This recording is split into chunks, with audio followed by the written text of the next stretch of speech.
Hello, my name is Scott Van Arsdale. Welcome to segment 2 of my COVID-19 stay-at-home online version of my Eagle presentation based on presentation I gave many times in various forms over my career working with eagles for the New York State Department of Environmental Conservation.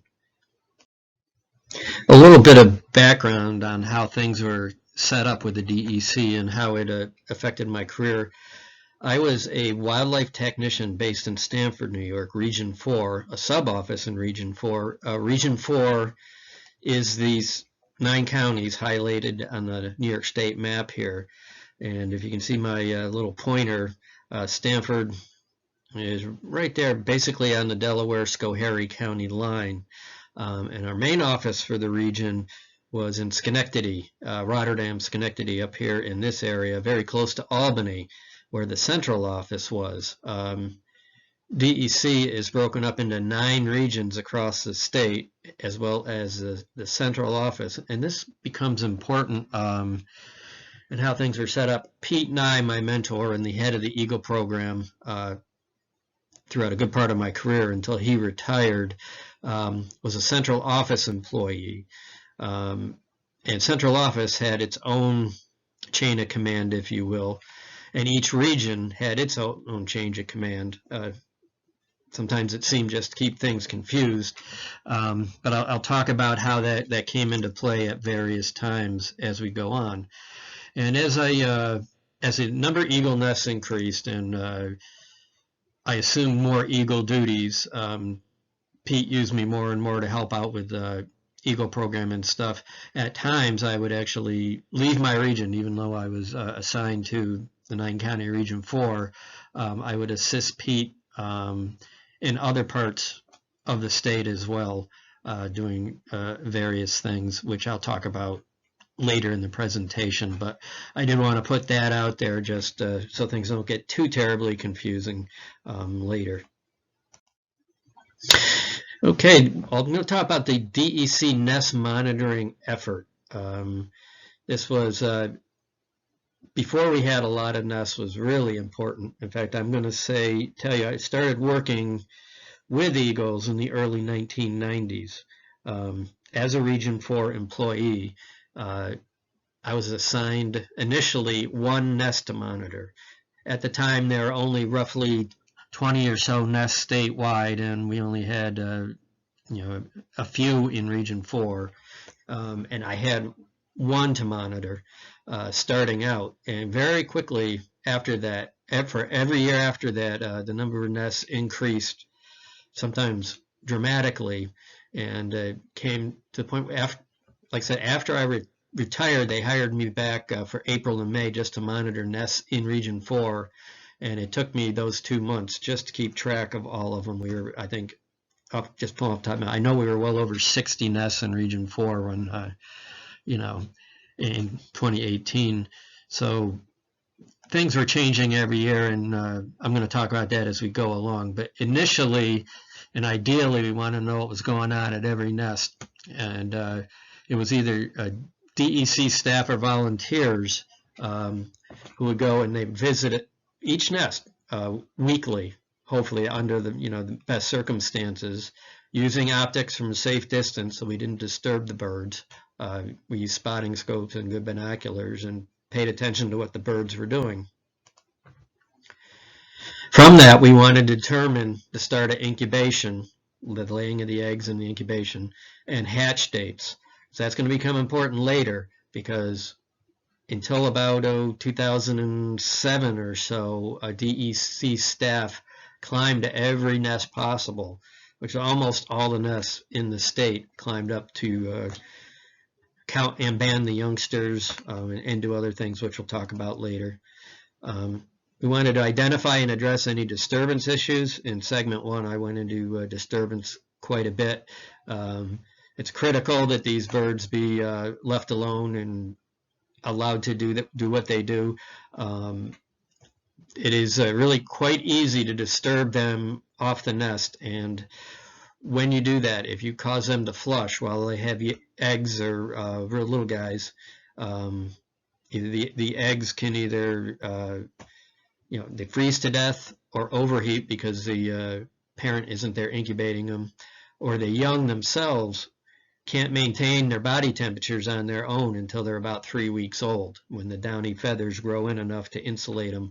Until that time, they depend on their parents to brood them, to keep them warm or cool. If it's a bright sunny day and the sun's beating down on them, the parents will shade them so they don't overheat.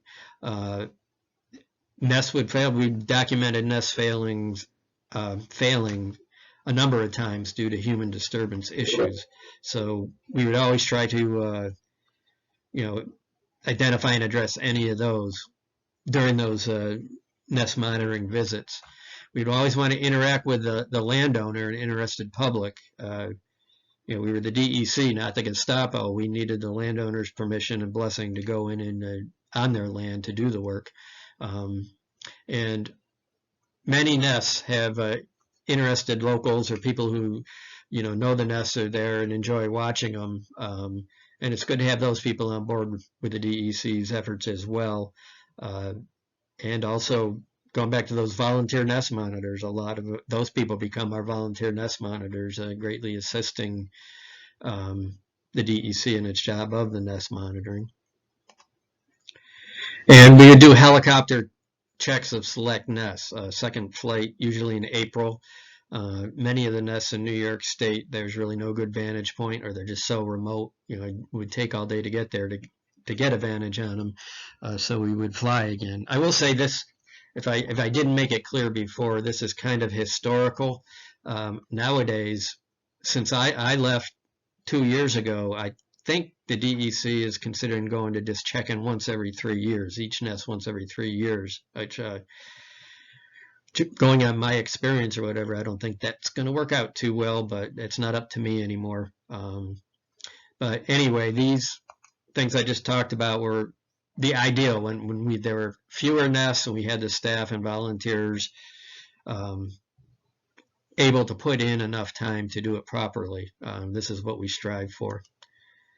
And we always, even to this day, DEC wants to locate new nests.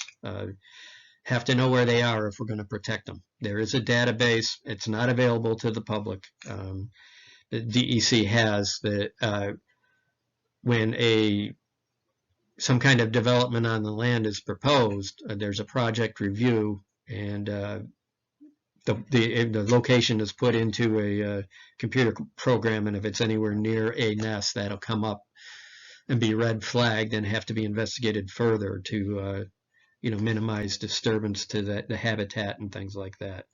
So if you know of a nest and you don't know if the DEC knows about it, by all means contact DEC staff and let them know the nest is there. They may already know about it, but they might not. We certainly learned of a lot of nests from the public. Here we're doing our weekly nest monitoring. We start, may say we'd start in February ideally, and we, during our weekly visits, early on we'd see something like this. You'd see an adult or two at the nest, maybe working on it. If you're really lucky, you get to see some courtship behavior, which can be quite spectacular.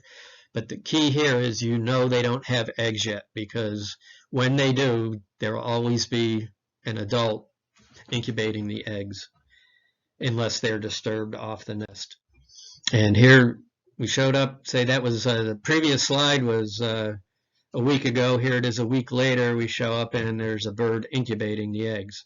What it is, they don't actually sit on the eggs. They create an egg cup, which is maybe the size of a spaghetti bowl or something, on the surface of the nest. The nest is basically flat across the top. And with this egg cup, they lay the eggs in the egg cup, and then they seal the top of the egg cup with their breast and body to keep the eggs warm. They're not putting their weight directly on the eggs. But so by doing that, the adult bird is laying flat on the nest, and sometimes you just see the very top of their head. You'll see a little white moving around once in a while. They're incubating. Some nests you can't see. It's difficult, but usually you can at least determine, experienced observer can document incubation and mark the date down when it was first observed. I was going to say something else here. It'll come to me in a minute.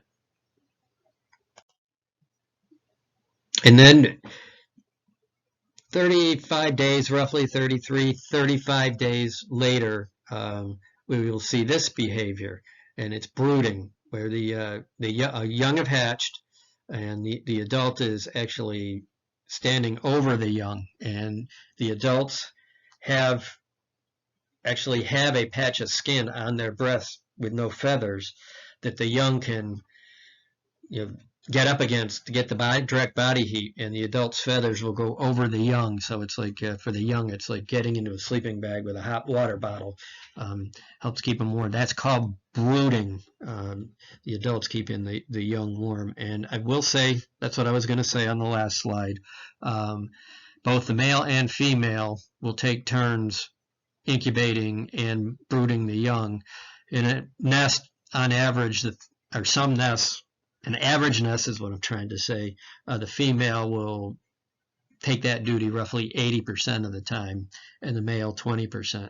And sometimes the adult on the nest is reluctant to leave, and its mate will get a little aggressive, convincing it to get off the eggs or the young so they can take over. And that was always fun to watch. You didn't get to see it much because they don't change the guard all that often, but it was a little benefit of being a nest monitor. When you get to see that, it could be fun.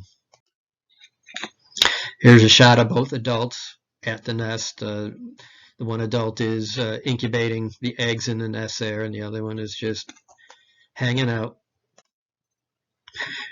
As I mentioned, I think in my first presentation, they will have 1 to 3 eggs, 1 to 3 young. It varies. This nest here, we knew it failed, and what we would do in a case like that, we would climb up and retrieve the unhatched eggs, and Pete would take measurements and try to take some samples from the eggs to do contaminant studies and try to figure out why they didn't hatch. That's an eagle egg in my hand. I have pretty small hands, but since I can't show you my hand on a digital slide presentation, that egg is about the size of a goose egg, if you've ever seen goose eggs, although it's more rounded. It's not as pointed as a goose egg, and they are all white. All that stuff on the color on the egg is stained from the nest material. So they're not a huge egg. They're a lot bigger than a chicken egg, but maybe I'd say 2.5 times the size of a chicken egg. During the nesting time, I've already talked about disturbance, and I'm going to talk about it again. They will start, our earliest eagles go down on eggs in New York State, usually late in the first week of February for our really early birds, and then by March 15th or so, everybody who is going to is busy with either eggs, or by then the first young are hatching.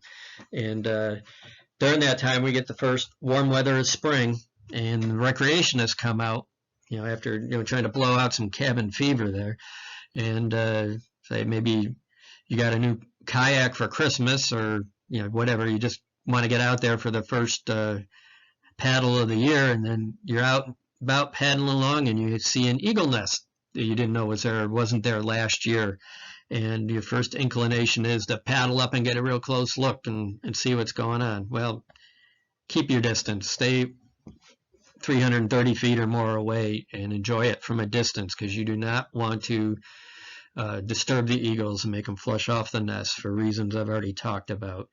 Another thing that can happen, a lot of these eagle nests are along trout streams and other fishing locations, and they've had all spring, they've had their little nesting area to themselves, and then it's first day of trout season or whatever, and they get a parade of fishermen coming in, and they can be disturbed.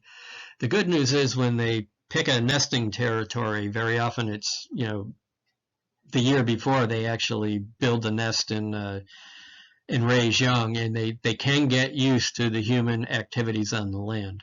So there are many cases of eagle nests that are right around people in public parks, near popular fishing areas, along highways, where the eagles tolerate a lot of human presence, and I will talk about a particular case of that at the end of the presentation. But if you don't know how tolerant the birds are, whatever, if you don't know that they are very tolerant, just keep away. You can enjoy them from a distance, but leave them alone to conduct their nesting activities in peace. And what we used to do, if there was a nest that, say, was in a public park or in a very visible location where it was apt to be disturbed by people, we would post restricted areas with signs, with these signs right here, telling people to keep back, don't approach closer than 350 feet. And right down here you can see, which I've said multiple times in these my presentations here, penalties up to $100,000 fine and 1 year imprisonment just for approaching an eagle and disturbing it. And it, like it says up here, it may cause nest abandonment. If the birds do get disturbed enough, they just might say, the heck with it, and give up, and they're done for the year. So it's very important. I know I've been preaching this probably to the point where you're very sick of it, but it's important. Be respectful of the eagles. Don't disturb them. And eventually the DEC staff monitor or the volunteer monitor has been visiting the nest once a week. You know the eggs have hatched because you see the brooding activity, but you generally don't see the young until they're 2 to 3 weeks or more older, because they spend their first few weeks of life, most of the time they're asleep, and they're also they can barely move. They're very clumsy, and they stumble around, and they're small. We're looking from the ground, and you just can't see them over the edge of the nest sometimes. Here, Ralph was lucky enough to get a picture of 2 chicks in the 2-week age range at the same time. It's unusual to do that. They're there with mom. And what I didn't mention before either, they're not like chickens and turkeys and other birds that will lay their clutch of eggs and then start incubating the entire brood of eggs, clutch of eggs, and they all hatch about the same time. An eagle will lay 1 egg, and then the second egg will come about 5 days to a week later. And if there's a third egg, it'll be 10 days to 2 weeks after that first egg, and that's the order they hatch in. The first one will hatch after 33 or 35 days, and then 5 days to a week later, the second one hatches, and the third egg, if there is one, hatches 10 days or 2 weeks after the first one hatched. And that bird is immediately at a disadvantage, that third bird.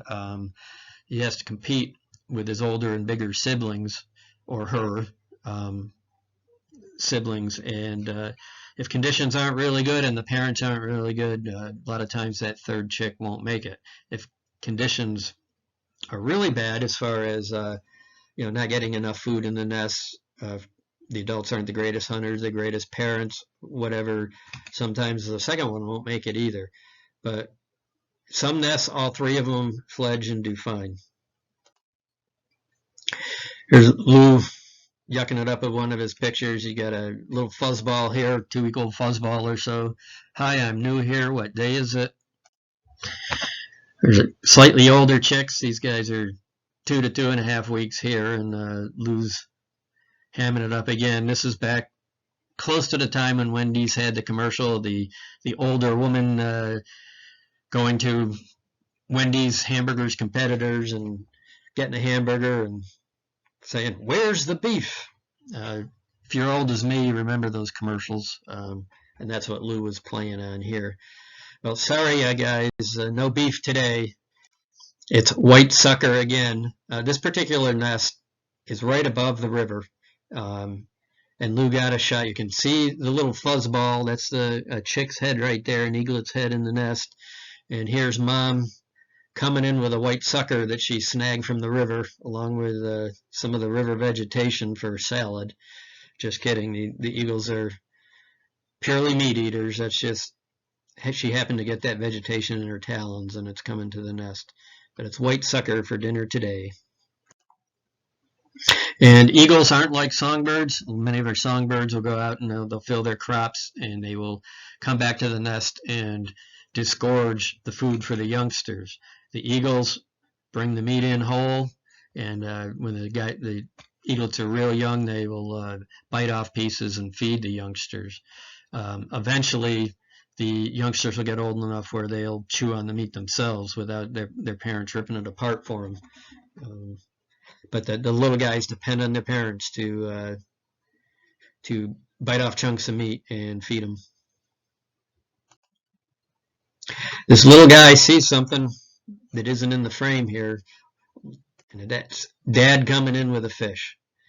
The youngsters, they do have eagle eyes. They have good eyesight, and they can see Mom or Dad coming in with food to the nest. And here's a great shot of adult feeding its mate. Youngsters have to wait for dinner while we have a little lovey-dovey feeding going on here. Really cool shot. If at any time during the nesting process another eagle shows up on the scene, it'll be chased away by the adults. Usually, what can happen in areas with a lot of eagle traffic, I observe this myself, there are just so many eagles around that the parents pretty much give up defending much of a territory. If another eagle, an intruding eagle shows up, they'll call to it and say, stay away or whatever, but they don't really start defending the nest itself until a bird gets really, really close. But in lower nest densities, which, meant most of New York State throughout most of my career, the adults at the nest were much more aggressive at defending a bigger territory. It didn't take as much time because there weren't as many eagles around, so they could expend the effort doing it. And here we have an intruder showing up near the nest and getting escorted away by the adult. And interestingly, if both adults are on the scene and the intruder that shows up is a female, the female adult will approach it, and if it's a male, the male adult will chase it away. And the reasons for that are basically, this is pretty wild here. Here I am giving my presentation from my dining room table. I'm looking out the window, and there's an eagle soaring around out there. Not uncommon, but still, it's pretty remarkable. Had to remark on it, but okay. Well, back to the nesting eagles here.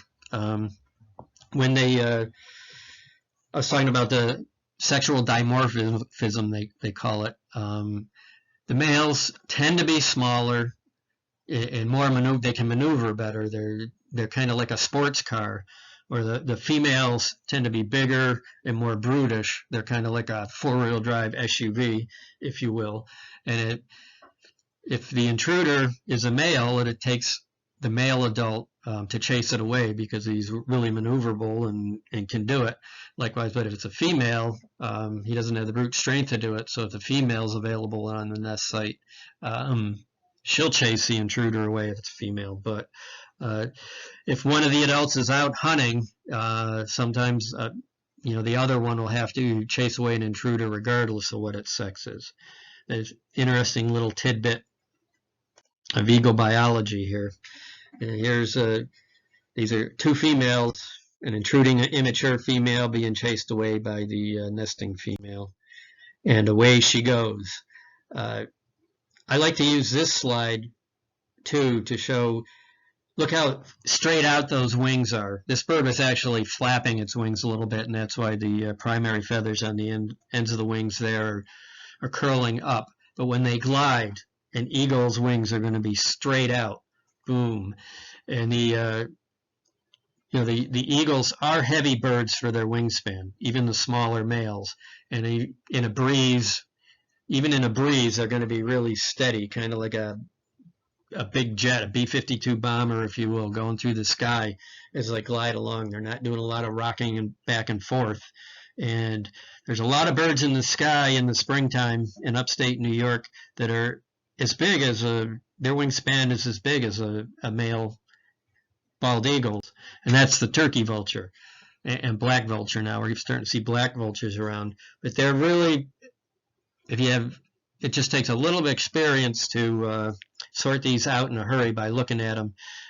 This isn't the greatest slide of a turkey vulture, but their wings are in a dihedral when they glide, or a V shape, and they're a very light bird for their wingspan. So if there's any breeze at all, they'll be rocking back and forth, sometimes dramatically, where the eagle's wings are straight out, and when they glide, they're not doing a lot of rocking back and forth, even in a fairly steady breeze. So with a little practice, you can, within a half a second of glancing up in the sky and seeing a big bird, tell if it's an eagle or a vulture. During eagle nesting time, it's also nesting time for other birds. And here there's a grackle that isn't too happy with this adult eagle being near its nest, and watch what happens.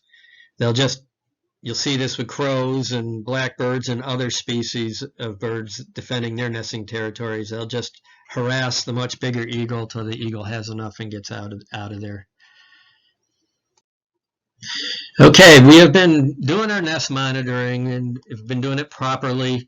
We know roughly when the eggs were laid, the first egg was laid, and when it hatched, and how old the young are, because a DEC climbing crew is going to show up to the site and climb up to the nest and do various other things during what we call the nest visitation.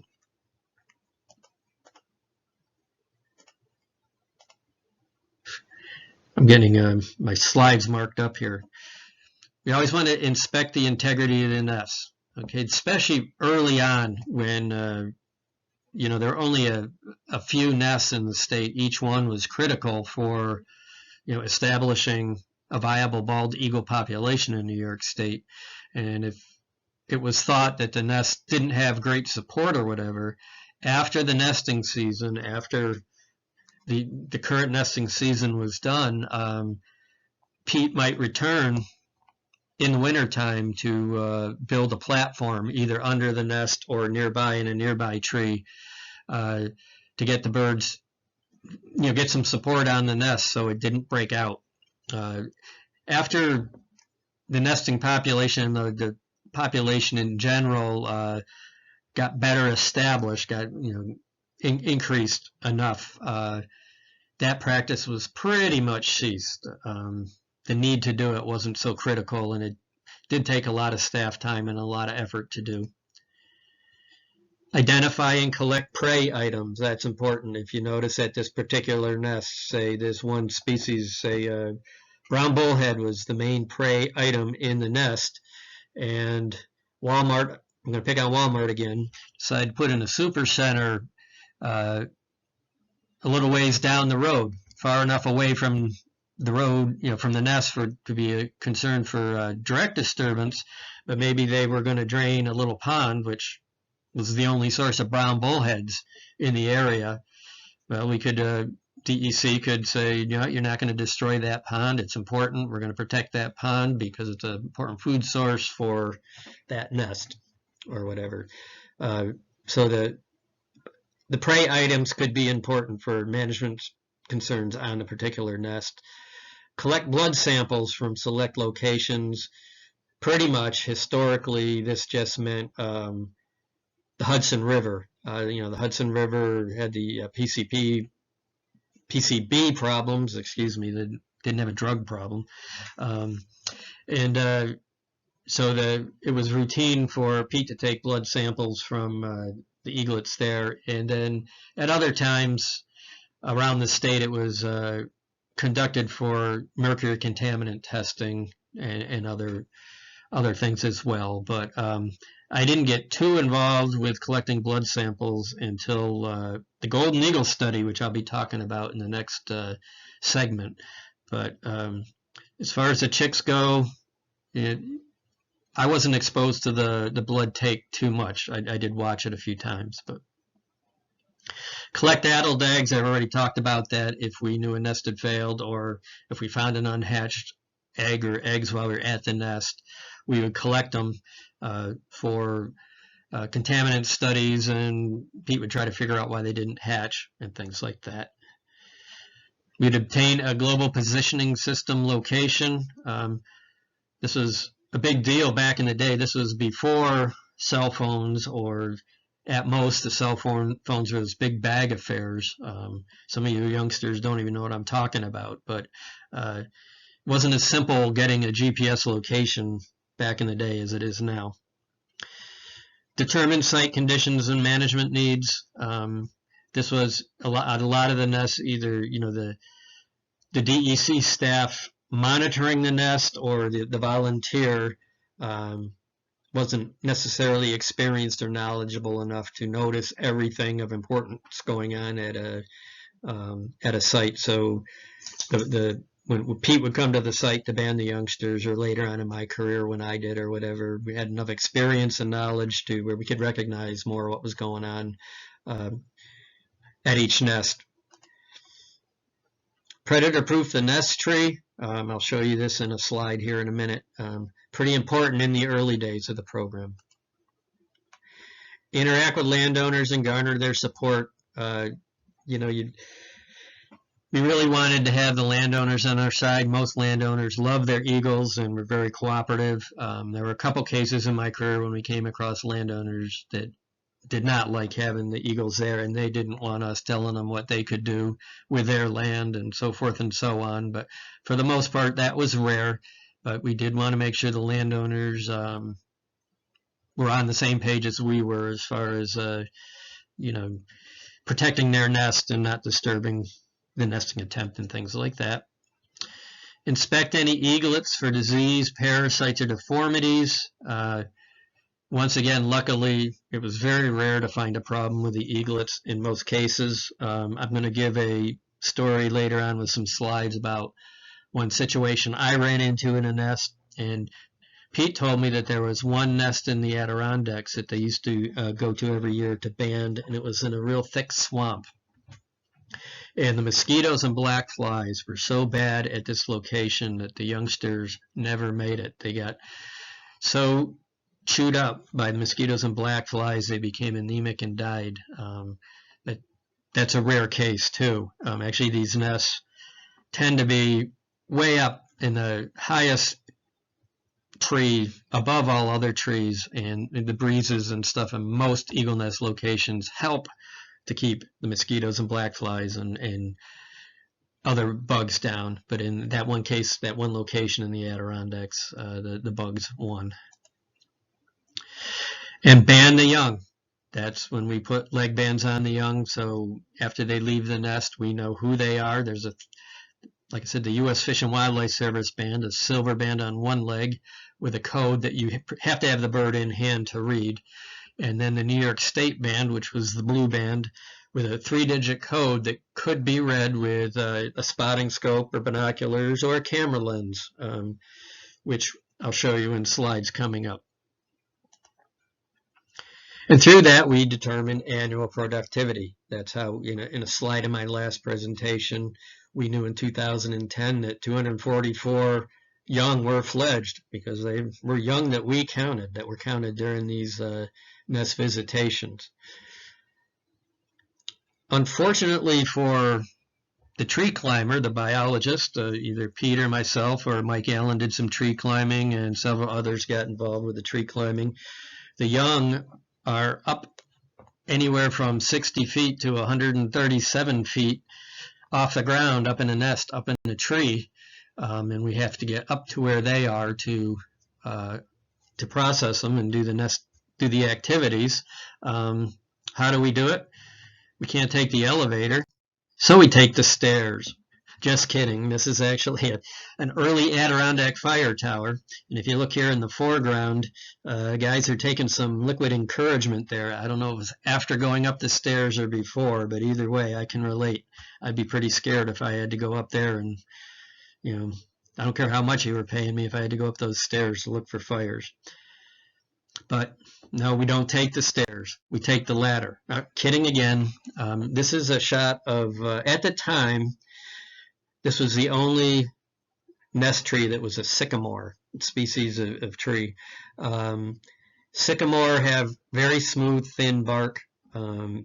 Most of the trees we would climb with climbing spikes. You don't want to do in a sycamore because your spike is going right into the heart of the tree, the living part of the tree, and there's no handholds on the tree anyway, so it's hard to climb using climbing spikes if you don't have anything to grab with your hands. But we did use the ladder on almost all the trees that we had visited previously. Our modus operandi, if you would, the first year we came to a new nest tree, Pete would climb up the tree, or whoever would climb up the tree, and while they were up in the tree working on the nest, the gaboon, who is the person who does the belay rope, in this case it's Steve Lawrence, a volunteer friend and neighbor of Pete, who was Pete's rope man and right-hand man, gaboon as Pete called him, for a number of years.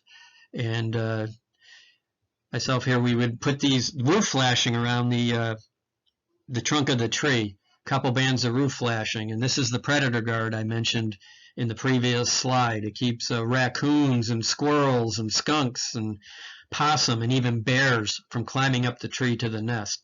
These nests are real stinky affairs. The adults are bringing in fish and mammal carcasses, bird carcasses all the time for food, and that's where they stay. Any uneaten food just stays in the nest, might get buried by nesting material, grass and sticks or whatever, but real stinky. And if you're one of these scavenging animals downwind of a tree, you're going to smell it for a mile away, and you're going to follow your nose and try to follow it right to a meal.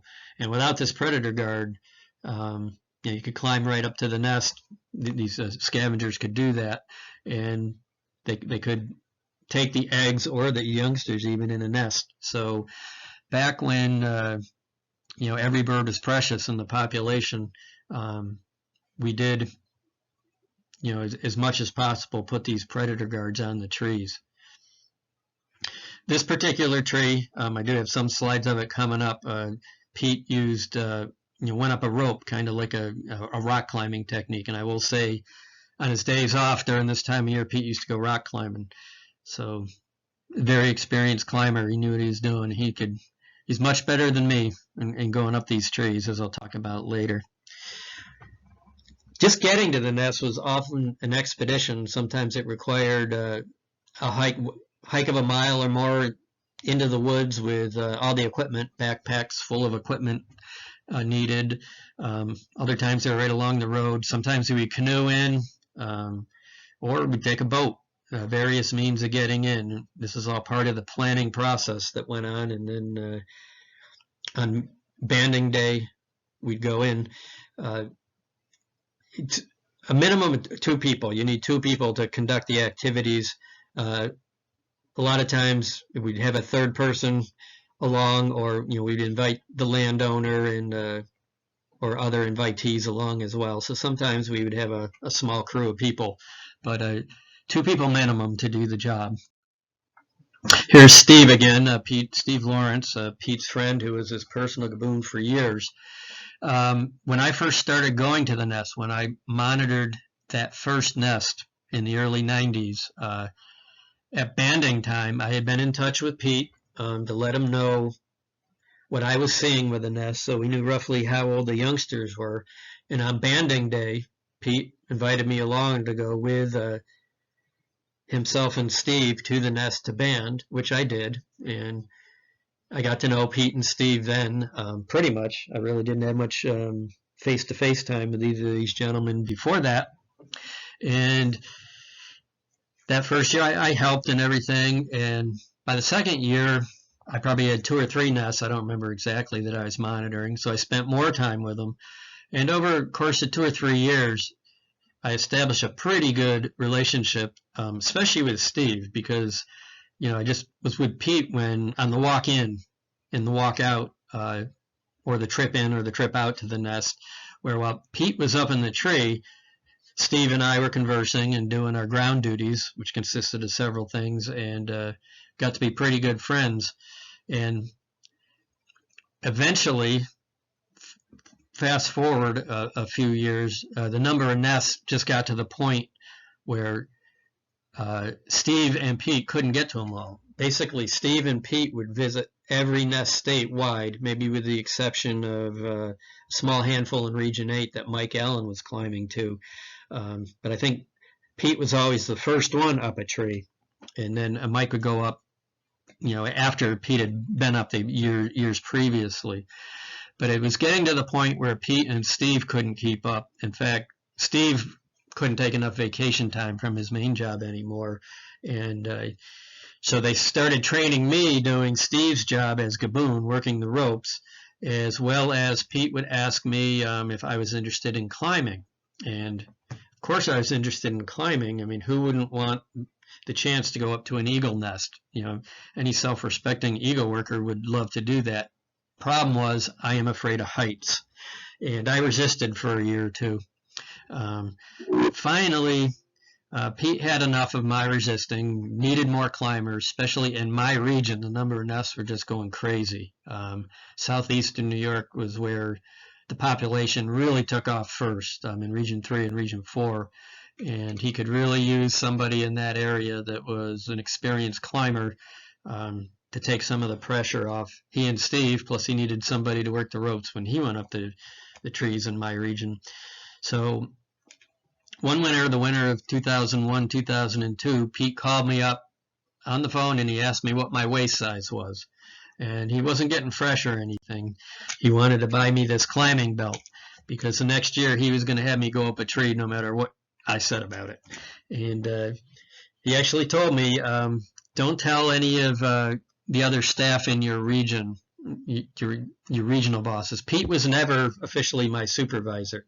Like I said, he was a central office employee, and I was a Region 4 technician. So, although I certainly deferred to him on everything Eagle, and I worked with him, and he was so knowledgeable and never gave me a reason to doubt anything anyway. I never had a reason to challenge him on anything, although he'd give him credit. He always valued my opinion. If he was wanted a second opinion on something or whatever, he would run it by me, and he had the final say. But he wasn't like some people that I worked with over my career, especially upper level. Pete was in charge of a unit, and in charge of the endangered species unit, and in charge of the Eagle program, as I've said several times. Had a master's degree. A lot of his counterparts in DEC think fairly highly of themselves who have similar qualifications, and they look down their nose at people beneath them. And technicians as myself, there's only a 2-year college degree requirement. Biologists 4-year, and people like Pete had the upper level degrees. Some people had PhDs, and not all those people at the upper levels would even ask opinions of the lower level employees, and Pete wasn't like that at all.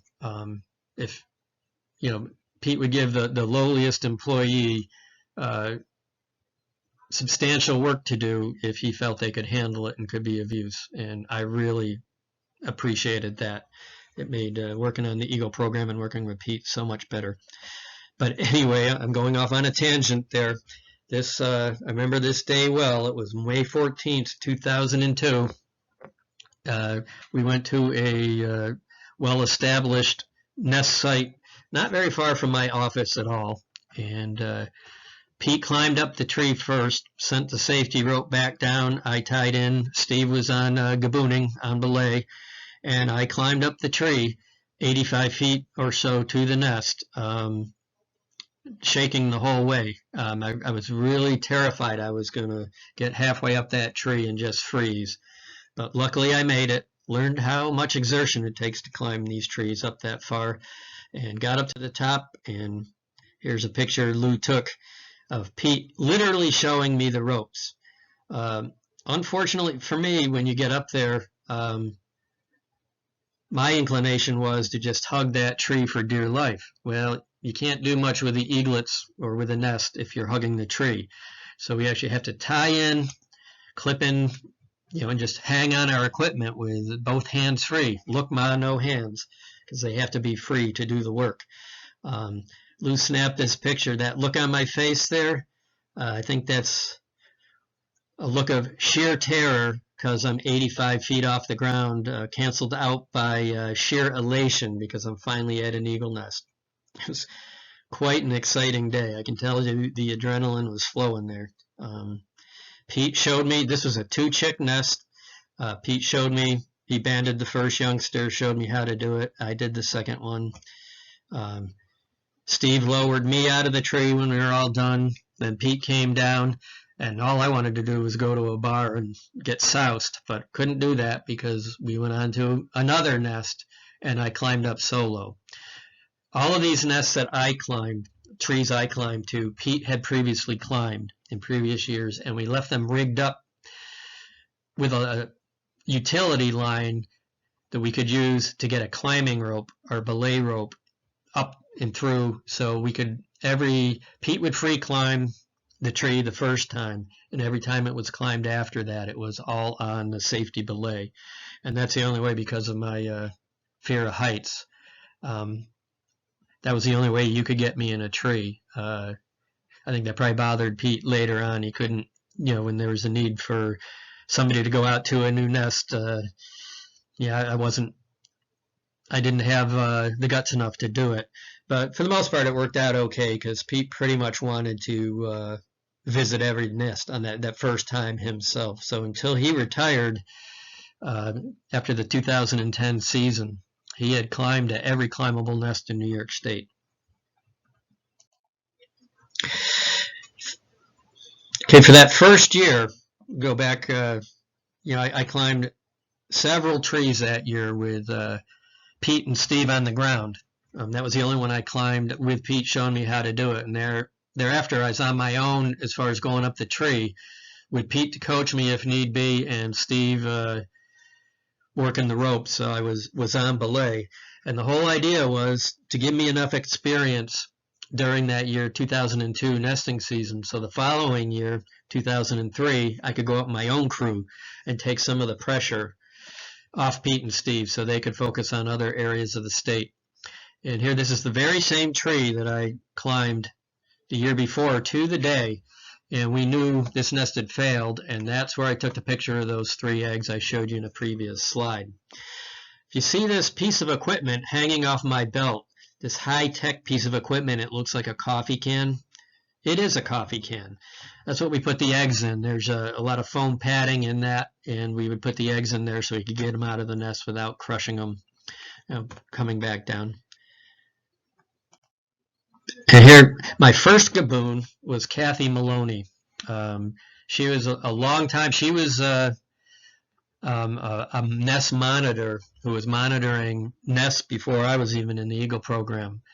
She monitored the first nest in Delaware County. It was her job to monitor that. That nest is still a going concern, by the way, I believe, if I remember right. But she was super experienced, super good. Unfortunately, she passed away this last year. Heartbreaking for me because we became really good friends. And she knew as much about eagles as the DEC staff. I mean, she was just really good. If she said something, about what was going on with the eagle nest, you could take it to the bank. Extremely experienced, extremely smart. And a little story about Kathy. She was actually transplanted from New York City. She and her husband, she was an art dealer, and her husband was an art photographer in New York City. And they had kids and decided it wasn't a great place to raise young kids. So they bought a beautiful piece of property on the Delaware River in Delaware County and moved there. And she got involved, made contact with Pete and became, an official DEC volunteer nest monitor. And when we enlisted her to start doing the gabooning for me, the ropes, I always liked it because, this nesting time was black fly time. But Kathy, being Kathy, she had to have her makeup and perfume on and everything. So all the black flies and mosquitoes would go to Kathy. I would get to be in the woods relatively bug-free. Just kidding. Very much appreciated. Kathy took this job very, very seriously. She knew she had my life in her hands, and she took it so seriously that I think it was coming close to give her ulcers, and she quit doing it after a couple of years because she said, no, it's just too much pressure. I'm not getting paid any money. So I had to find somebody else to do the ropes. But I knew when Kathy was doing the ropes that my life was in good hands, and I really appreciate the work she did.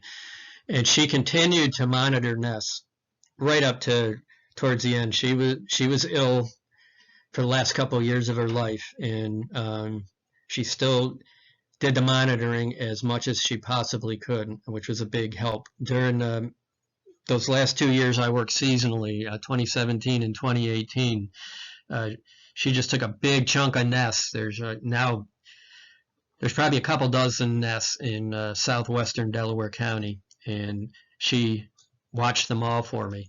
And I'm going to keep going on this just a little bit. The last 3 or 4 years, she actually had a nest right off her property. Of all things, the eagles picked literally feet off of the Maloney's property is an eagle nest now. And after her passing last year, the family had a memorial get-together on the property, which I attended. And I spoke, and a lot of people close to Kathy spoke at this gathering and talked about, things she did and her personality and everything. A lot of tears flowed and a lot of laughter. And there was an eagle landed in a tree right across the river. You could see from the setup there. It was real touching. It was like the eagle came in to pay its last respects to Kathy.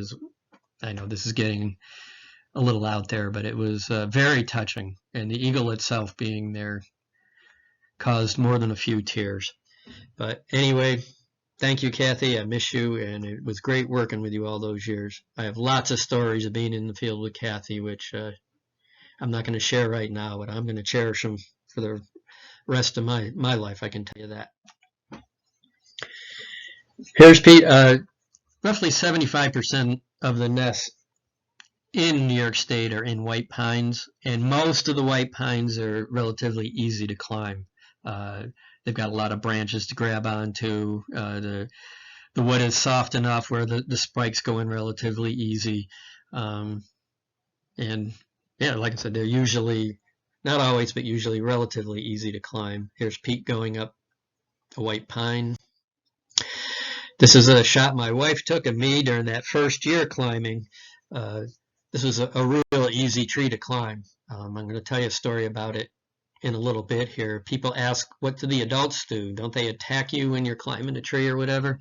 They don't, luckily, because they could put us in the hospital if they wanted to. Here in this shot, you can see the adult perched in the tree up there, watching me climb up the tree, wondering what's going on. Very often, they will fly around like this and call. And this is also a sign. I used to have an audio with this, with their alarm call. They will fly around and call at you. And if they're flying back and forth and calling at you, it means you're too close, you're disturbing the nest. In this case, we knew we were disturbing the nest. We were going to get in and get out. Yeah, that's what they tend to do. Some pairs are different, though. Some just go off hunting and don't even pay attention to us. But the most common behavior is the flying around alarmed bit. Climbing these trees is hard work. Pete's always kept himself in great shape, and he still does. In fact, in the last several years, he's climbed Mount Kilimanjaro and the Matterhorn post-retirement. So he still keeps himself in shape. I would make it a point. After that first year of climbing trees, I realized how much exertion it took. Heart pounding, out of breath type physical activity. So I would do a certain amount of physical training, aerobic training mainly, to make sure I was in shape for climbing. And here's Pete, even though I guarantee you when this picture was taken, Pete was in top physical condition, but you can tell by the look on his face, it's hard work. He's using ascenders there going up the rope because this is that sycamore where we couldn't use climbing spikes. And this is what you see when you get up over. this little chick, this is perfect, 3 weeks old. That's the youngest we want them to be when we get to the nest. Until that time, their feet aren't big enough to hold the band on the leg, A, and B, as I've already mentioned, the downy feathers coming in, until they're 3 weeks old, they can't regulate their own body temperature and need the adults there. So we don't want to go, you know, if they were younger than this, the amount of time we're at the nest could be enough to cause them problems by not having the adults there to brood them. So that's one of the key reasons why we did such intensive nest monitoring, because we certainly wanted to make sure the eaglets were at least 3 weeks old, preferably not more than 6 in most cases, 6 weeks old for our nest visitation. I snapped this picture in one of the New York City reservoirs. This one has gotten a lot of mileage through promotional materials and stuff. I still see it. I think this year the department used it in some online promotional materials for eagles. And I just love the way this hairdo is backlit here. And I think some of our celebrities have gotten ideas for hairstyles from our eaglets. Here's one. This is Don King, the legendary boxing promoter. Was associated with Muhammad Ali. He's not the only one, and just show, I didn't put this up here to be racist at all. Here's another. Just kidding. Sorry to ruin your day if you're not a Trump fan, but I had to throw that up there. Okay, enough guffawing. Here we are back at the sycamore. Pete has to figure out how to get up to the top of that nest. The youngsters aren't on the bottom. How's he going to do it?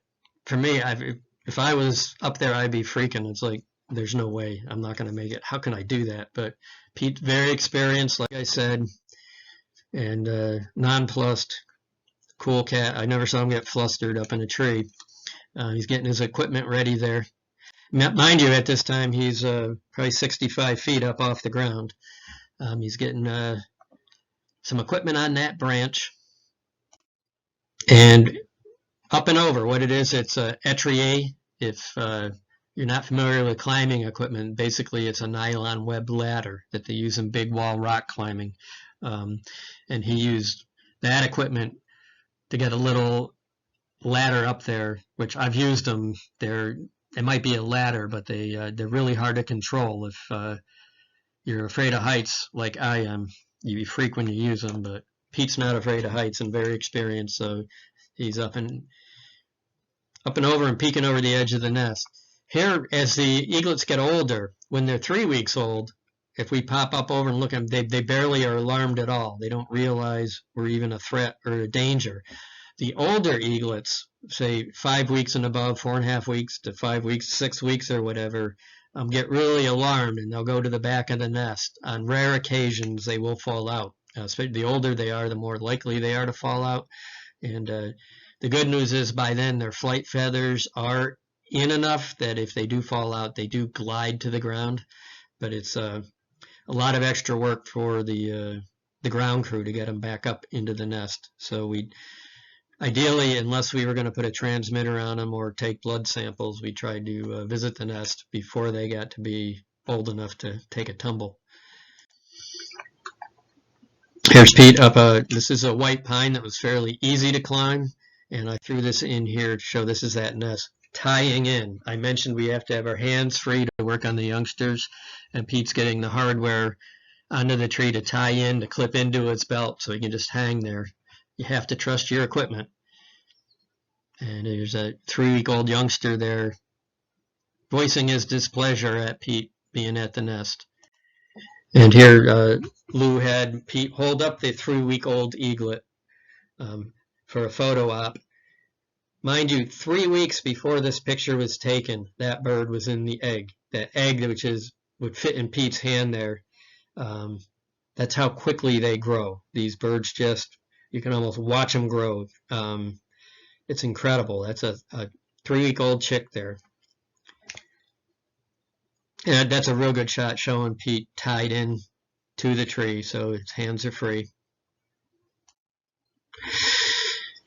Here, this is that tree I told you I'd revisit, the easy tree to climb up. It was the picture taken by my wife with the eagle on top of the tree.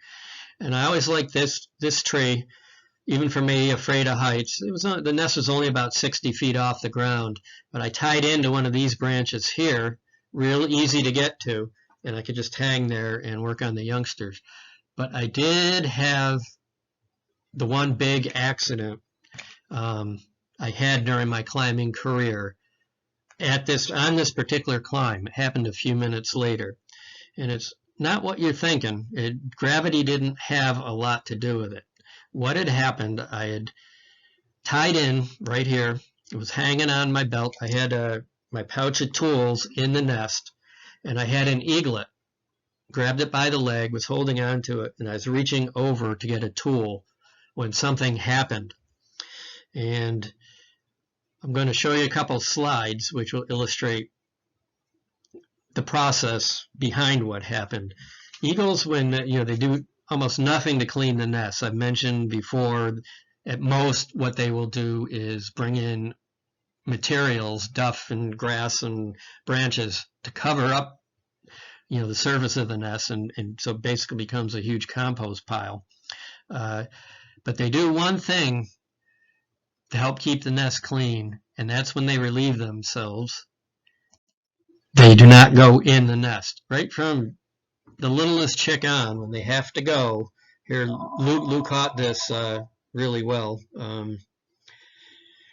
Sorry about the phone again. Not much I can do about it. I will let it quit ringing here.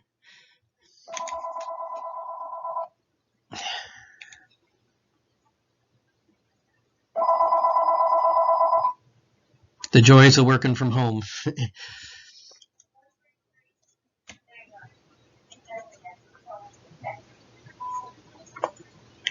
Yeah, okay. I'm back. I've been mentioning, from the earliest age, they will not foul their own nests when they have to go to the bathroom. And Lou got the pictures here to prove it. It's called, the biologic term is projectile pooping. Just kidding. If there is a biological term, I don't know it. But they go with great force. And so I'm up in the tree, that tree I showed you before. I've got the eaglet in one hand. Unfortunately, not pointed in the right direction. I'm grabbing a tool, and it felt like somebody slugged me in the face, like Muhammad Ali just smacked me in the face. And I couldn't see anything. The whole world was this opaque white. And I hope you didn't just eat lunch or aren't eating your lunch here. I was sweating profusely from climbing the tree, and it was running in my mouth, down my whole face. Yeah, I got it. My face interrupted the chick's relieving itself there, and I do know what eagle poop tastes like, and it's not chicken. Okay. Disgusting behavior. I didn't have paper towels or cleaning facilities up there with me, so I had to use my sleeve. And I called down to the ground to say what happened, expecting all kinds of sympathy, and all I got was laughter. And of course, the loudest laughter was coming from my wife. When I did get back down to the ground, I tried to run up and give her a kiss, but she was faster than me, and that didn't work. But I did get my revenge, not on my wife. I'm smarter than that. At another nest on another day, Pete and Steve were on the ground. I was up in the tree, and the eaglets will do a little dance. I learned to recognize when they were getting ready to do this, and I saw one of the eaglets in the nest doing that, and it wasn't facing towards me, so I didn't say anything, and pow, the eaglet did its business, and a couple seconds later I heard, "Ew, gross," on the ground, so I had my revenge. While we're on this crappy subject here, I didn't realize it at the time what I was doing, but the blue New York State band I put on that chick that got me like that, the little bugger, was V00. So I got voodooed. No lie, I didn't realize till I was doing my notes on the ground that that's what had happened. But enough with that. We used to, by the way, while we were on the ground and that happened, we used to call it white rain. That's another biological term. You might think white rain is a fabric softener or something like that. It's really eagle poop. But okay, we're degenerating too far here. Let's move on. Here's a bunch of pictures one of the foresters at work took of a nest that was near and dear to Kathy Maloney and my heart. It's on the Delaware River in Delaware County. It took us a while to find it.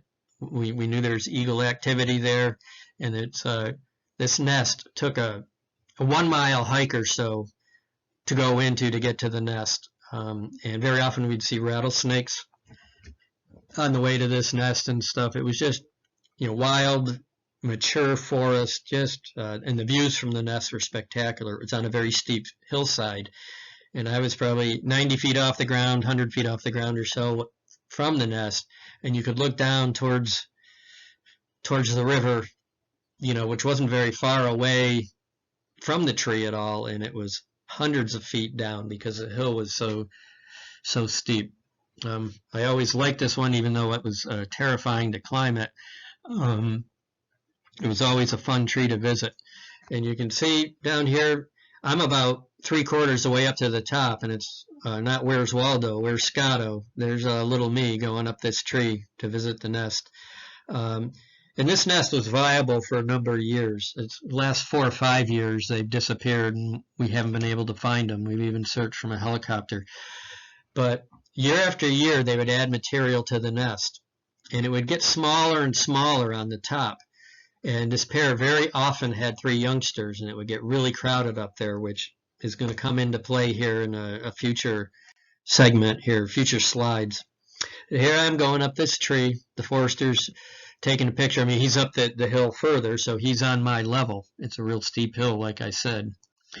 And I'm coming up to the nest, and boom, there I am. And these chicks are older and backing off. So there's always the risk of one tumbling out, creating a lot of extra work for the ground crew and the person up at the nest. But in this case, one didn't tumble out. There I am getting ready to process them. That is an older chick there.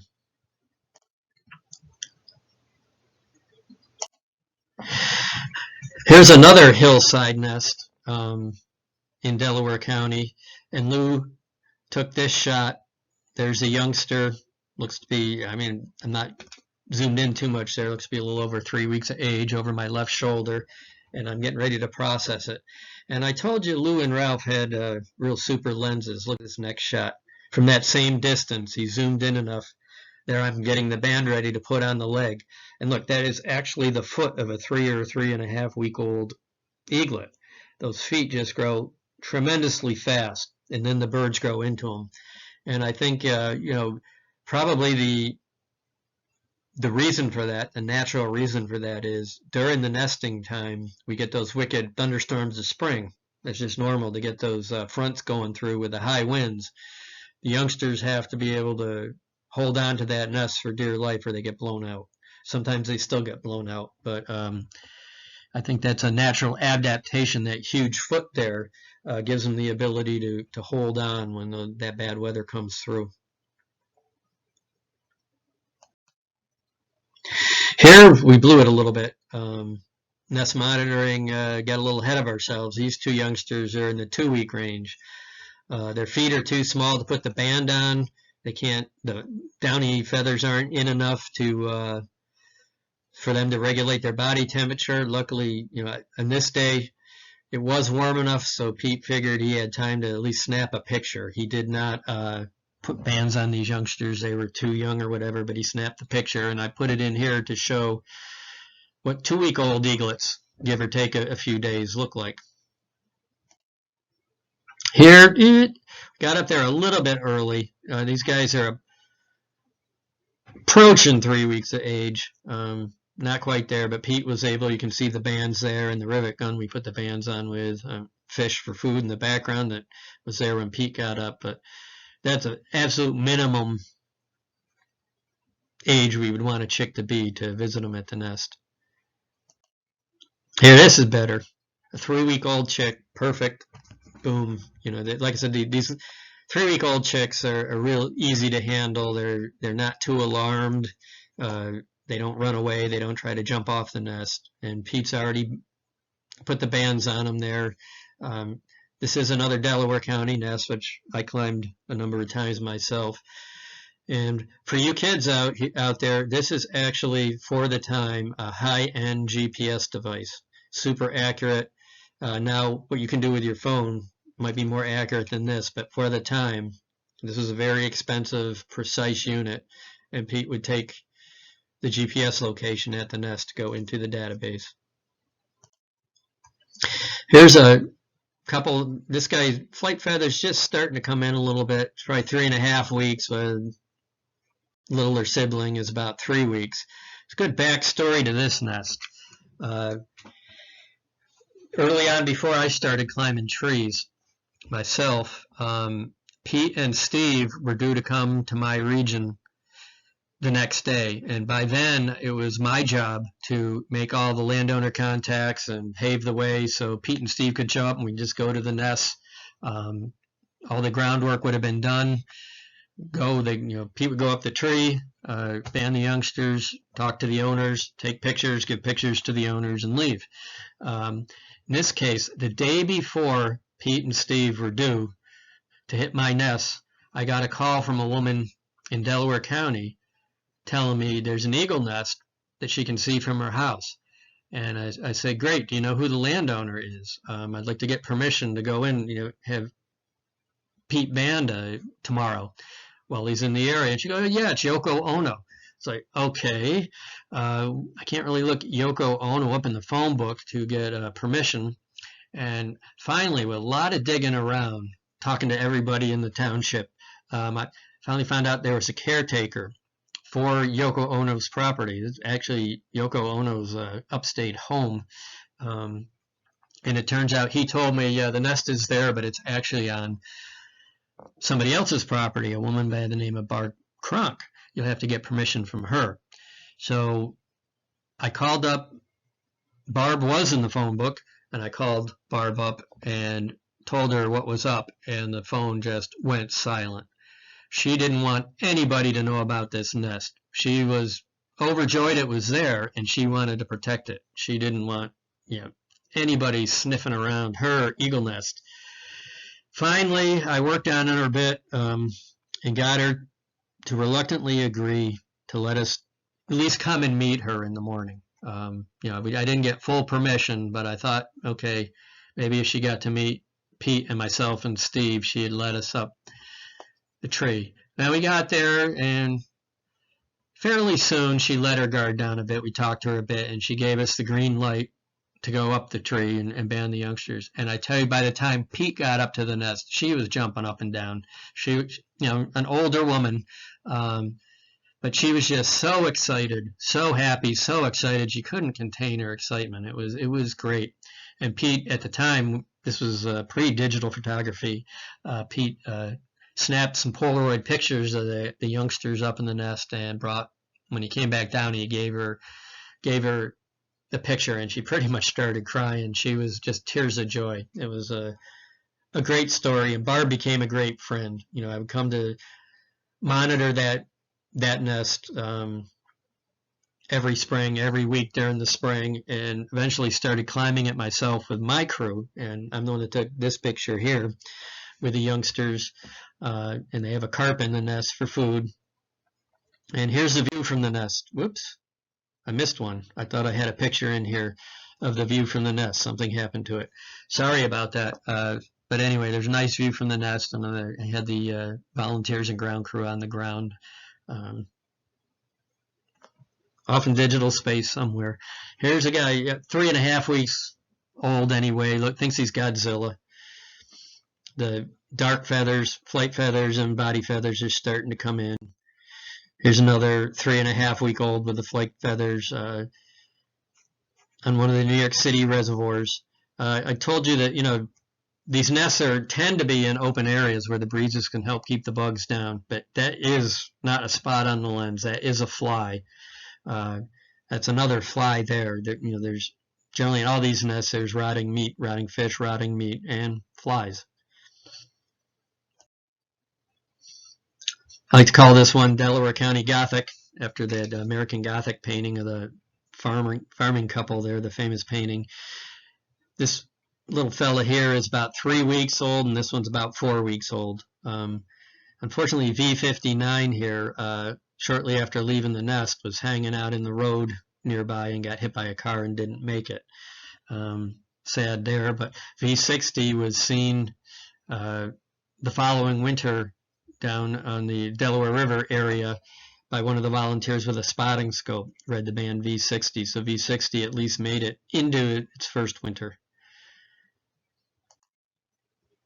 And these are both about 4.5 weeks old. These were the two in that first nest I climbed with Pete. He put the bands on one of them to show me how to do it, and I banded the second. These are 5.5 weeks old, 6 weeks old even. The feathers come in, they grow like crazy. These birds just shoot right up there once they hatch out of the egg. Probably 5 weeks old there, maybe a little older, 6.5 weeks there. 6+ weeks, 6 to 7 weeks on these two birds. I put these 3 at 7 weeks. I took this picture here. Some of them by this time are very feisty. They're trying to get you with their talons and trying to bite you, and they can be a handful. For some reason, these 3 were like 3 weeks old as far as attitude goes. They let me handle them, do what I had to do without any fuss at all. Thank you, guys.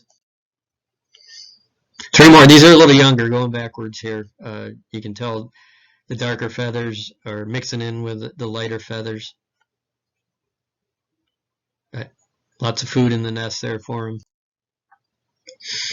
Okay, this is that nest I talked about before that often had the 3 chicks, but it was getting really small at the top. And we did have one, I had one jump out on me. But before we talk about that, well, with these older birds that back away, you have to be able to grab them. And with a nest that's 10, 12 feet across, usually they're hard to reach. So we use what we call a chicken hook. People who raise poultry are familiar with these. It's basically just a wire with a hook on the end of it, like a cane hook. We didn't pierce the skin or anything. We just put that hook around the leg and dragged them in. That's an essential piece of equipment on these bigger birds. And then sometimes this guy, 10+ weeks old, this one should have been able to fly. I don't know why it didn't when I peeked my head over the nest here. But we didn't do a good job of ground monitoring on this one. He got too old for us. This guy is about, I don't know how old, I do know how old this is. This is another story from climbing here. This is my good friend Ray Turner, who a lot of my atlatling and flint napping buddies know. And if you ever happen to see the National Geographic program, Filthy Riches, Ray was featured on that. He's the eel man, has a smokehouse down near Hancock, New York. And one day, Pete and I spent the whole day in the field doing nests. I think we did 6 nests that day, from early in the morning right till sunset. And the last 2 were near Ray's house. So he accompanied us to the 2 nests. The first one is actually, this is the view from the nest, taken from that nest. The birds have since moved very close to Ray's house. I mean, he sees them every day. He's on first name terms with those eagles.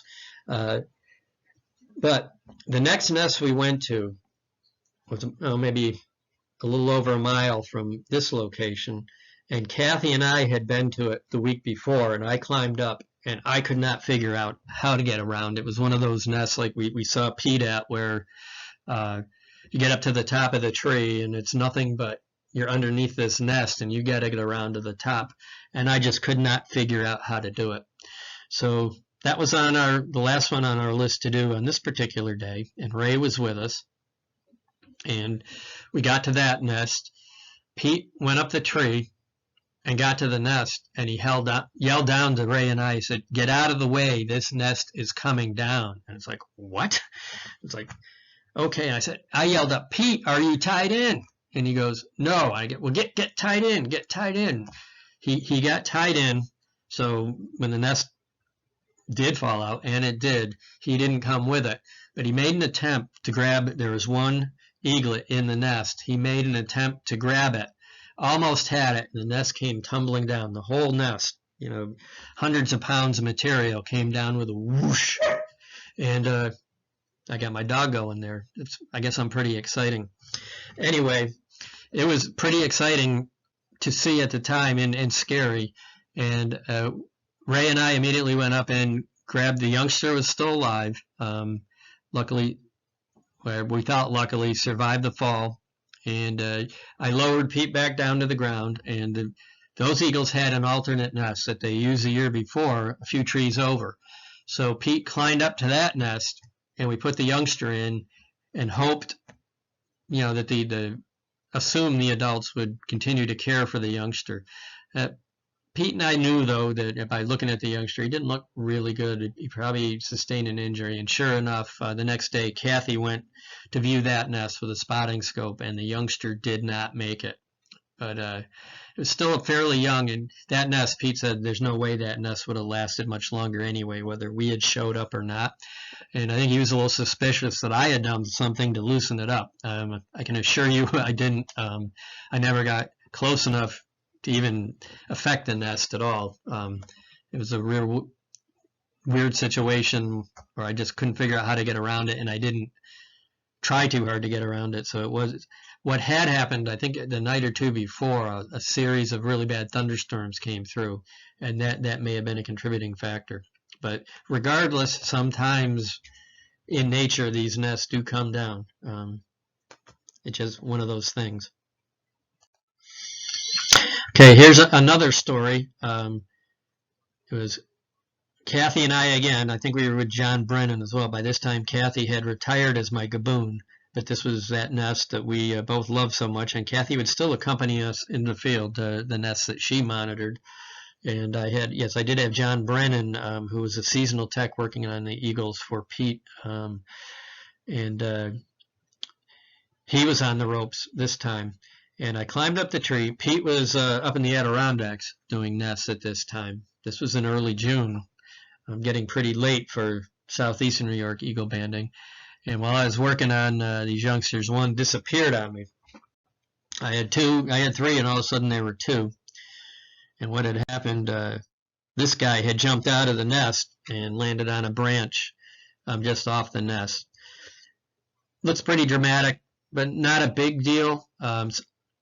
Sometimes, during the nesting season, one will fall out and go to the ground, and the adults will continue to feed them on the ground. We've had eaglets survive a month on the ground and fledge. That's why I always tell people, if you see an eaglet on the ground, in almost all situations, it's best just to leave it there. Let the parents care for it. It's better for the eaglet. In most cases, there can be extenuating circumstances, but if you take it to a rehabilitator, it's not going to get the eagle education it might need. Even the best rehabilitator isn't going to be able to give it the eagle experiences it can get from its parents. So in most cases, unless it's on a busy highway right there, it's best to leave it there. Best thing to do is contact the DEC and get an opinion from the DEC. In some rare cases, the DEC might even be able to come out and put it back in the nest. But that would be fairly rare because there aren't many people left in DEC who are climbing trees. There is one in Region 4. If you're in Region 4, definitely call the Wildlife Office. But probably best just to leave it there, especially if it's an older eaglet. But in this case, this is a white pine. White pine limbs are notoriously weak. I wasn't about to go out on that limb to try to catch it. That limb could break, and then we'd both be in big trouble, and maybe the people on the ground as well. So even though Pete was in the Adirondacks, I did manage to get him on the big bag cell phone, which I had at the time, and told him the situation. And he said, "We'll leave it there. I'll come down tomorrow. I want to put a transmitter on a bird in that area anyway." And the bird was old enough to be fitted with a transmitter. So that's what we did. My crew, we left this bird there overnight and met Pete the next morning and hiked into the site. And Pete brought his telescoping golf ball retriever and put the chicken hook on the end of that. I climbed up the tree, up to the branch here, and I got the chicken hook around the near leg on the eaglet here, and I started to slowly pull it in, and I would pull the near leg in a little ways, and then he'd pull his other leg into that and stand up, fully again. I'd pull it a little ways, and he'd pull his leg in. I was getting pretty close. It got to about here, so it took a really big look at me and decided he didn't like what he was looking at, and he jumped.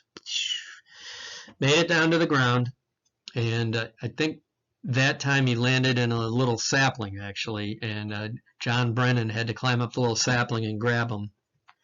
And Pete put the transmitter on, banded him. In the meantime, I banded the two that were remaining up in the nest, and put it in what we call a chick bag. I think I have a picture of the chick bag here in a few minutes. It's basically just a bag with ventilation that we put a chick in to be lowered to the ground or and raised up to the nest. And I raised it up to the nest, put it back in the nest, and immediately jumped out again. This time it made it to the ground and commenced running. Now, mind you, this bird had never been out of that nest before, never been on the ground, never run more than 2 steps in its whole life, and it could run at human speed, try to outrun its pursuers there. But eventually, one of the ground crew got their jacket over it. I got it so it couldn't see where it was going anymore, and they grabbed it. And I got it. It got back in the chick bag. We raised the chick bag up to me, up at the nest. I put it back in its nest, and it was so tuckered out. By then, it stayed quite a day, quite a goings on. And it did fine. It fledged and provided, its transmitter provided lots of location data for the study that was going on at that time. But that was only 1 or 2 times I had a jumper. And the next jumper will be coming up with other extenuating circumstances. Here's a shot from one of the New York City reservoir nests I took in Delaware County. There's the adult flying by. The views from most of these nests were just wonderful. And in this particular nest, a lot of times the adult would perch in a tree just above the nest and watch what we were doing. There's another nest in Sullivan County where one of the adults did this every year as well. Most of the time, the adults didn't get this close, though. Here's the one I told you, the other jumper I had. Kathy was still doing the ropes, and my coworker Liz DeJoy from my office was along as well. We were at another nest fairly near the office, and I climbed up the tree. Didn't even get all the way to the nest yet, and I heard an eaglet. Heard the wings flapping. It left the nest before I even got within 10 feet of the nest and went to the ground. And I called down to Kathy, and she said, yeah, they saw it. It was on the ground. They were going to grab it. Kathy tied off. She's doing the safety rope for me. Tied it off, so I was okay. And she went and she tried to grab the youngster, which did another foot race, even though it was a case where this eaglet had never run before in its life. It spent its entire life in the nest, and it ran. But it came to a little ravine and got confused, didn't know what to do, and Kathy grabbed it and brought it back to the nest tree. And what it was, I decided then and there it's better. I would go up to the nest and band the remaining youngster in the nest, and then lower my banding equipment back down to Kathy. She could band the youngster that jumped out of the nest and put it in the chick bag and raise it up to me, and then we'd be done.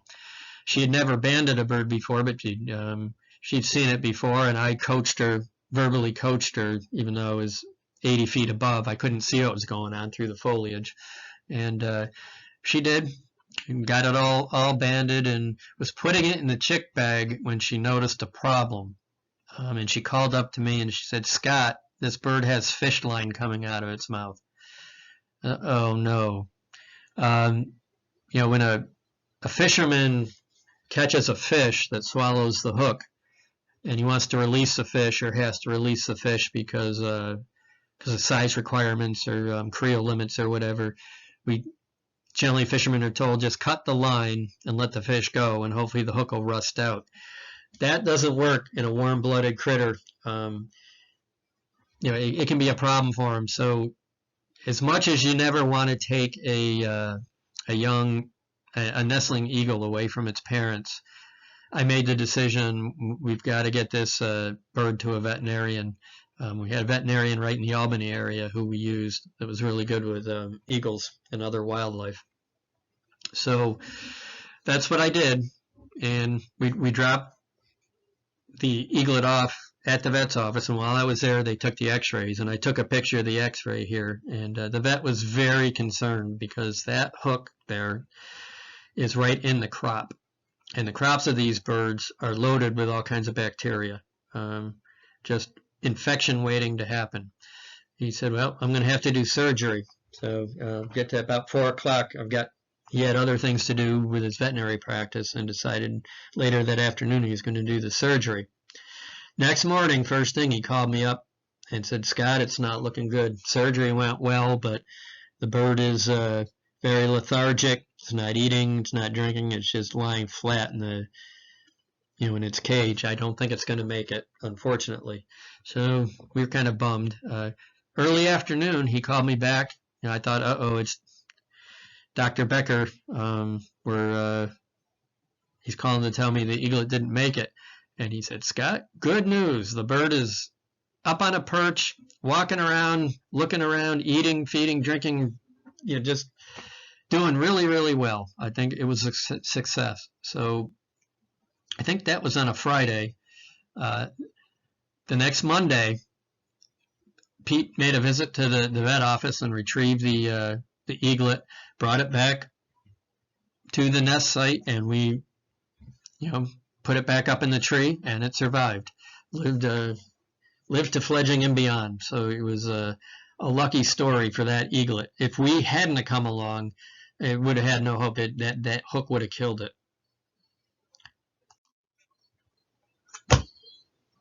Here's a 3.5-week-old eaglet in the nest with its leg band. And this next slide will show you one of the reasons why we did this. There's V57 in its nest, and there's V57 in Pete's hands during the winter trapping effort down in Sullivan County. He caught the bird down there, and we know who it is by the band. Here's a shot that Lou got of a bird in the wild, Y46. He sends us would send us the picture. We would go to our banding records and see who that was and record the sighting. So that was the reasons for the leg bands, some of them.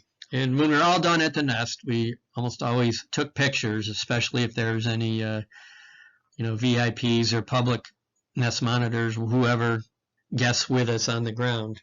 They always got a thrill of getting pictures of their eaglets from their nest. So that was the last thing we did up at the nest before we were lowered back to the ground or repelled out. Pete initially would always rappel out of the nest, but it was just a lot quicker to have the gaboon lower you. So if you trusted your gaboon, it was quicker to just have him lower you down. And here's Pete getting lowered out. My wife took this picture of Pete getting lowered out of a tree in Delaware County. And then on to the next nest if there's another nest. Here's another story I want to give. When like I said, I retired from my full-time job with the DEC right after all my nest runs were done in 2016. They hired me back in 2017 and 2018 in April and May just to do eagle nests. And the very first thing I did when I was hired back as a seasonal technician in 2017, I was told that they were going to use the lacrosse field for the first time of the year. This is April 1st at my alma mater, SUNY Cobleskill. I'm a graduate of the SUNY Cobleskill Fish and Wildlife program there, class of 83, for all you UCOBE students who are going to see this. And it's going to be a problem because, like I said, by law, it's illegal to disturb eagles. And in this case, there was a brand new eagle nest that had showed up right here in this patch of woods right off the athletic fields, like well within 300 feet of the lacrosse field. It was a snowy winter that year, so they hadn't used the field until this day. It was going to be their first home game, lacrosse game, and it was much too close to the eagle nest to really be good. But we were back and forth. I was just a seasonal technician then. In 2017, I had even less say than I did as a regular entry-level technician during my career. So my immediate supervisor in Region 4 was consulting with the brass in Albany. Pete had long since retired here, and they decided that there's no way they were going to stop a lacrosse game for an eagle nest. I said, oh, really? I thought that was really interesting. Here, the year before, I had run New York City DEP through all kinds of hoops with an eagle nest at one of their construction sites. You wouldn't believe all the permitting requirements they had to go through and remedial activities and things. And here, oh, we're not going to stop a lacrosse game for an eagle nest. But I was instructed to monitor the eagles while the lacrosse game was going on. Just to see what kind of disturbance level there was. And I did, and luckily this was a very tolerant pair. There's all kinds of noise, rock music and on the PA, and blank gun shooting for doing the periods, and whistles blowing and this, that, and the other thing. The Eagles couldn't care less. They just went about their activities. One was incubating the eggs and fine, and the other one was hunting and coming back and forth to the nest. They never paid any mind to the activities going on, which was good. And I really wish both the main two faculty members, Doc McWaters and Charlie Emmerich, who were my instructors back in 81 through 83 when I was at Cobleskill, if they could have seen there was an eagle nest on campus. I mean, so that was, before any eagles were around when I was in college. I'd never seen an eagle in the wild when I was in college. Didn't see my first eagle in the wild till I was working for the DEC out at Oak Orchard and Iroquois National Wildlife Refuge trying to catch geese in 1985. So the eagles kept messing us up. We'd get the geese on the bait, we're ready to rocket net them, and an eagle would fly over, and all the geese would go to the water, and we wouldn't catch them. But that's beside the point. Mike Clark, who is now the Region 4 wildlife manager, and I came back to the nest later on with some SUNY college students and current faculty, and I did the gabooning, and Mike climbed up the tree and banded the youngster. And unfortunately, a short while later, the nest came down, probably in a storm, and that youngster didn't make it. And the birds have moved. Normally, we don't give nest locations away. These birds have moved to a very public location outside of Cobleskill that everybody in Cobleskill knows about. And there's been pictures on the internet of them, and the Cobleskill people love their birds. And these birds are much more visible now. They're off campus, and they're out where everybody knows where they are, and everybody enjoys watching them. The same pair, I believe. But anyway, that's a story from the banding days. Kind of everything went around. This is where I got my formal wildlife education, and I ended up working on eagles on the campus. Pretty cool stuff.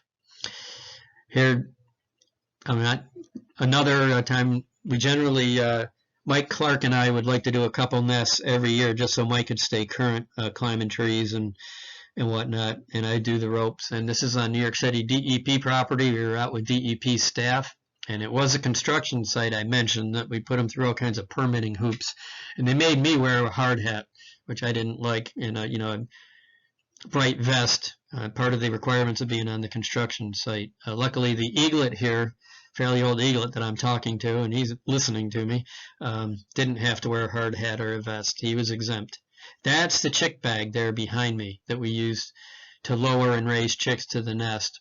Normally, Pete or I or another climber, Mike Allen, when he climbed, we do all the work up at the nest. The exceptions were if we're going to put a transmitter on, if we're going to take blood, or if there was a VIP or special people on the ground, we wanted to show the eaglets too. We would lower an eaglet down.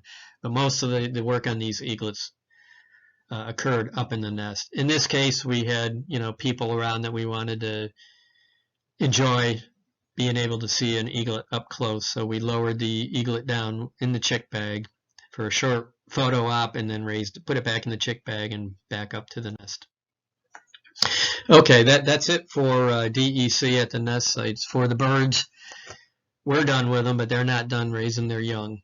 Here, things, get back after an hour or so of our major disturbance. Hopefully things get back to normal and they go on with their nesting life. Which means as the chicks get older, they need a lot of calories. They're growing like crazy. By the time they leave the nest, they're as big as the adults are pretty much. And interestingly, their first set of full feathers is 10% bigger than adult feathers. And that evolutionary wise, no doubt is because they're inexperienced flyers and they need that extra feather surface area for added lift and stuff so they can fly well. After they molt those feathers for the first time, they come in normal adult size. And the more experienced flyers, they don't need so much lift. Nice shot of some food coming into the nest there. Male feeding, probably the male. Hard to tell for sure. I think that is the male feeding youngster there. There's the male and female at the nest with the youngster. This is the female. Look at that massive beak. They're usually bigger, although there is some overlap between big males and smaller females. But the beak on the females tends to be much more massive than the males, and the beak tends to go out a ways on the females before it hooks down. On the males, it tends to start hooking down much quicker. If we have them in hand, we go by the thickness of the tarsus bone, which is the bone between the knee and the foot. And also, if we have them in hand, we do a measurement, so in millimeters, on the hallux talon, which is the rear talon, and the depth of the beak, and we punch that into a formula. And if it's above a certain number, after doing the mathematical formula, it's a female. If it's below, it's a male. Although I did have that fail one time. I did the measurements on a dead bird. It told me it was a female using that formula, and I went to pathology up in Delmar, and Kevin Hines contacted me and said, that's not a female. I've never seen a female with testes before, after he did his necropsy, which is an autopsy on wildlife. So that wasn't 100% formula, but it's what we used. Here's a couple nestlings waiting to take their first flight. Before they take their first flight, they have to build up their wing muscles, and you'll see this activity. They'll either just stand in the nest and flap their wings, and then they'll jump up in the air and flap their wings as they glide back down to the nest. And what they're doing, they're working those wings, getting those muscles ready for the first flight. More shots of that.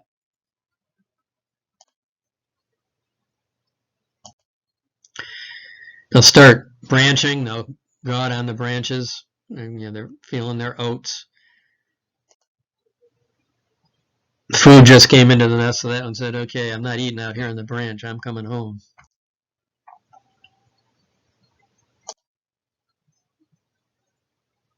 That one's out on the branch and working its wings.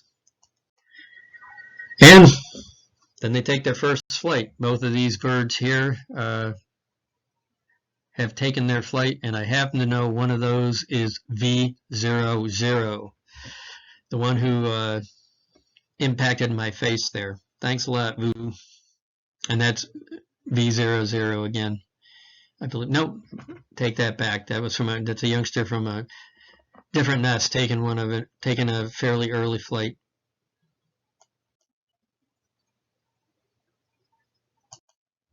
That's V00 again. You can't see it here, but I'm giving him the finger. Just kidding. He's just relieving himself. I'm the dummy that put my face in the way. I learned to treat every eaglet if it was loaded as if it was loaded.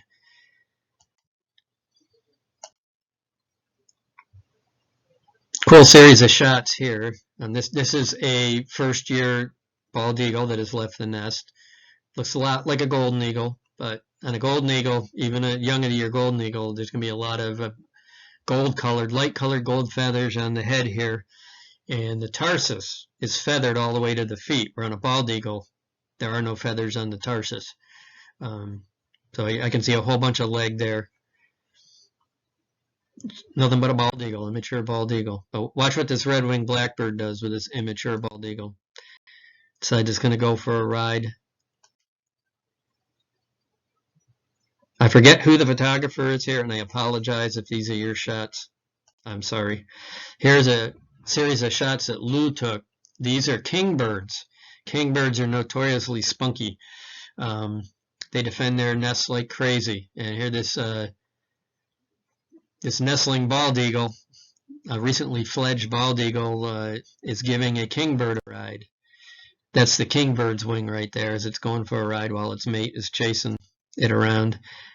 The kingbird tucking in its wings for aerodynamics, and you're going to ride that eagle right out of the territory. And here's another shot that Lou got. He's going to blow it up for us of the kingbird going for a ride on this adult eagle. Great shots. A picture is worth 1,000 words, so I'll shut up about it.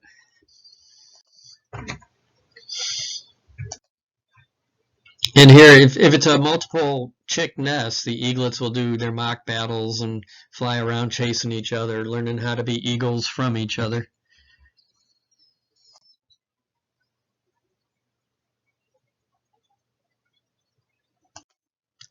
Generally, they'll stick around the nest for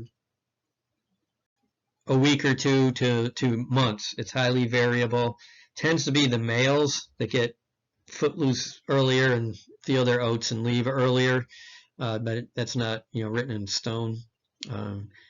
And we've had cases where the young have stayed around until October or November with their parents, and other times by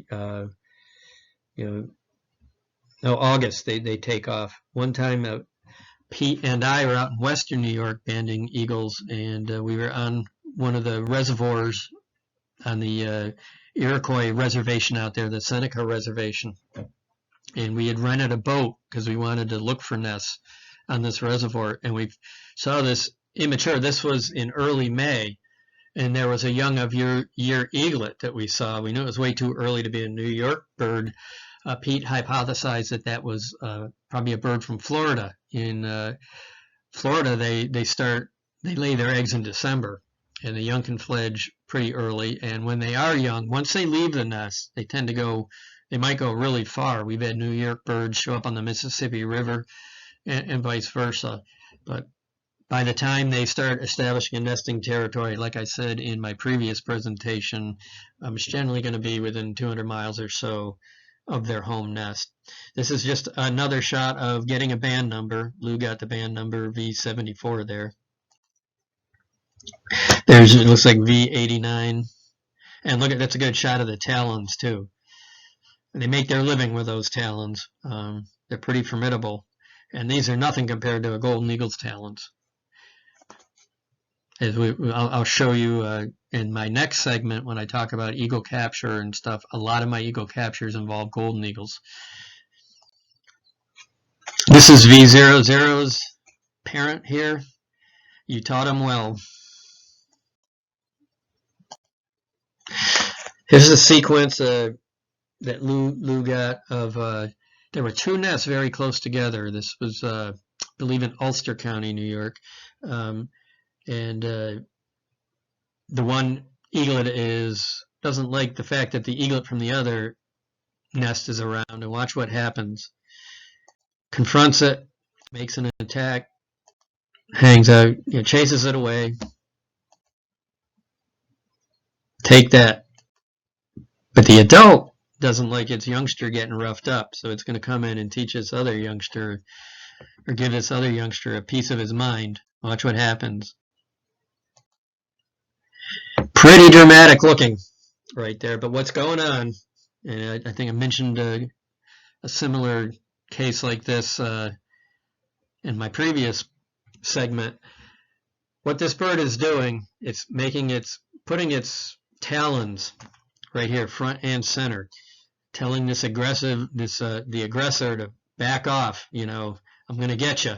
And also what it's doing, its heart and lungs, the vital parts are right in this area. It's putting its talons between the adult bald eagle's talons and its vital area, protecting itself. And it's keeping those talons right up there, even after the threat is flying away. It's like, you're not getting close to my vitals, pal. Real cool series of shots there, and not as dire as they perhaps look. As the youngsters, they've left the nest, but they still need to be fed, kind of like during the hacking, staff left food on the landscape for the eagles to find. The eagles gradually learn how to feed themselves. In the meantime, the adults are going to keep them in food. And here, the adult is bringing food into the nest. Watch, it drops it off, and then it gets the heck out of there when the kids come in to feed. This is a 3-chick nest that year. There's already 1 in the nest and 2 rushing in to get lunch. And so the adult clears out of there. Doesn't want anything to do with the ruckus that's going to follow. It's probably like, when you have a bunch of hungry teenagers in your house and you throw out some ho-hos or whatever. You just want to get out there. And I think that's basically it. Here's a little guy saying, be safe out there. Tune in for the next segment of the presentation, which will deal with capturing eagles at large on the landscape, both bald and golden eagles. Thanks for joining us, and we'll see you later.